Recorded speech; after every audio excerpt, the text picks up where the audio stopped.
Hey, welcome back everyone. It is now June 23rd of 2020, and ever since the release of Star Wars: The Rise of Skywalker, a lot of fans around the world have been very intrigued about the future of the Star Wars franchise and exactly how Disney and Lucasfilm are really going to utilize this new Star Wars universe, if you will, as a combination of movies, TV shows, comics, books, novels, video games, and so on and so forth, and exactly how Bob Iger and Chapek are really going to handle everything moving forward. This is like Zeroh. Make sure to subscribe if you are new to the channel for future Star Wars content.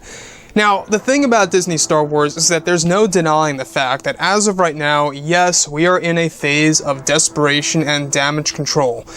Disney is definitely in that position, and so is, of course, the Star Wars community. They really are very skeptical about the future of Star Wars and exactly what it's really going to look like 2 years from now, 5 years from now, and heck, maybe even 10 years from now, exactly where it's going to be and whether or not it's going to match up against the MCU. Speaking about the Marvel Cinematic Universe, that's exactly what Iger and Chapek want to do. They want to make this just as popular as the Marvel Cinematic Universe, which, to be honest with you guys, I really think that's going to be a very hard task to complete and a very difficult job to get done, because it really does take a lot of great source material in order to really get that done pretty much on point, right?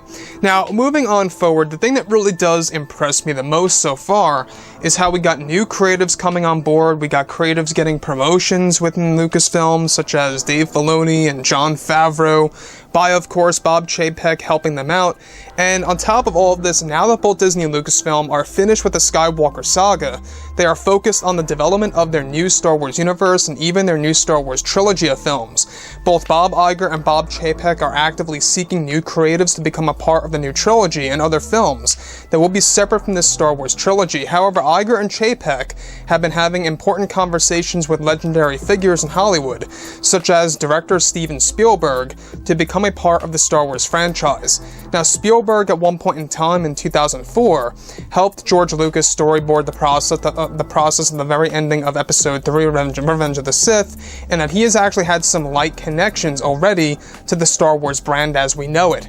Now, however, it's explained that Iger and Chapek have been in the talks and are invested in hiring Spielberg to become an executive producer for the new Star Wars trilogy of movies that will introduce a new mythology to fans that they have never seen before in both canon or Star Wars Legends material.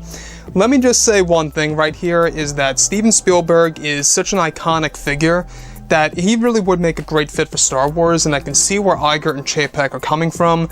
Obviously, this is a big sign that they're really trying to fix things, they're really trying to make things for the better for the Star Wars fans around the world, and that's exactly what they want. They really want to reunite the fan base, they want to get the fans back into the theater seats or signing up for Disney Plus to see these new Star Wars TV shows and so on and so forth, right?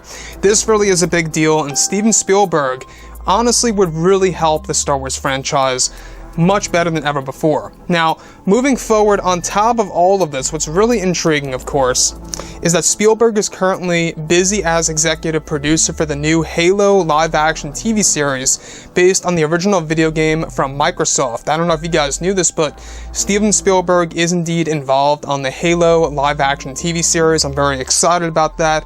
I think it's going to be, once again, a great addition to pop culture based off of a video game. We've seen the success with Sonic. Why can't we see the success with Halo? That's exactly what Steven is actually involved in. So that's another thing that I'm also really looking forward to seeing and how that's really going to shape up. And of course, Spielberg, however, is actually really hard at work on other projects, such as West Side Story.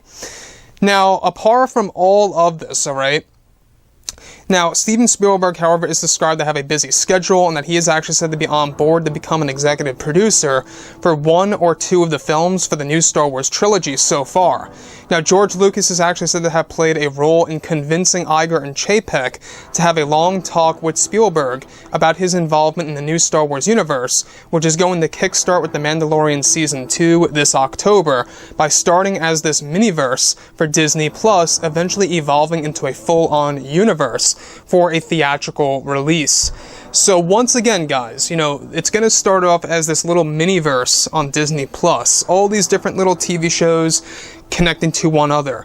This, of course, is The Mandalorian, the Kenobi series, the Ahsoka Tano series, and other series that they actually have planned. That's all going to interconnect with each other. Even the Clone Wars sequel series that they're working on, as well as a Rebels sequel they're also actively developing. So, looking forward to those two projects as well. We can see that Disney is very much, I guess you could say, hard at work and busy on really making things right for the Star Wars fans. And I think that this really is the light at the end of the tunnel here, because Kathleen Kennedy no longer has creative control over any of the existing projects that pretty much are in development right now, except for that Leslie Headland Star Wars TV show. It's all everything for other creatives like Dave Filoni, Jon Favreau, and others on board that will be announced later this year into 2021 next year. So with that being said, guys, drop a comment below. Let me know what you think about all of this in the comments. And if you guys did enjoy the content for today, do make sure to drop a thumbs up on this video to support the channel. I thank you all so very much for the kind support, and I'll catch you guys next time.